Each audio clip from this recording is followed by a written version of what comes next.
awusibheke ukuthi ke iziphi inhlobo ezinaso zomdlavuza ukuze mase siqoqa ke sibe sesiwazi izona ziphi esingangena kuzona. Mhlawumbe ngiqale ngihlehle ngibuyele emuva ngichaza ukuthi umdlavuza ngoba siyalisebenzisa leli term sibuye sithi cancer.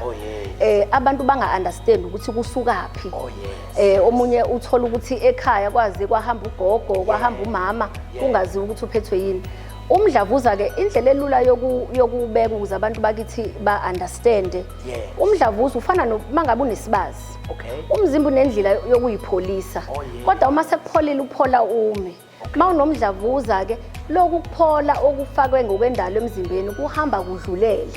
Ubumzimba kusuyasuka ke usujikela wena uhlasela wena. Iyona ndlela ke ngingayibeka ngayo nje ukuze izwakale kubantu bakithi.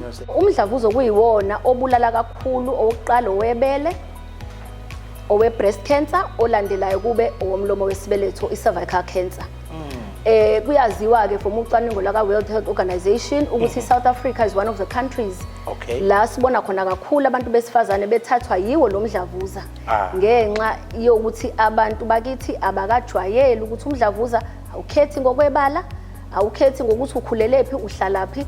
Ngesizathu ke kwalokho abantu abajwayeli ukuza emtholampilo ukuzothola usizo lokuscreena abantu besifazane buntokoza ibone sibenza ama pap smear lawo bobuza ngawo. Kanti ayikho kithi. Ayikho kunina abantu besilisa i-pap smear.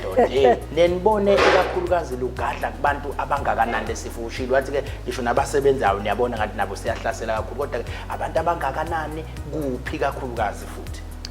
Into engicabanga ukuthi iyona edidayo ngomdlavuza kakhulukazi lo womlomo wesibeletho cervical cancer.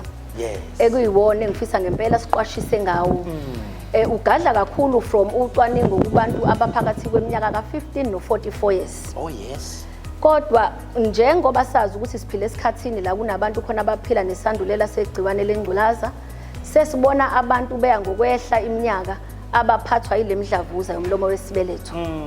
So yilokho kwenza ukuthi ke kuhambise kakhulu phambili okokuhlolwa ngesikhathi abantu bakithi bangafika emtholampilo umdlavuza usuhambe waze wadlula igaba lezi la usonga lapheki khona.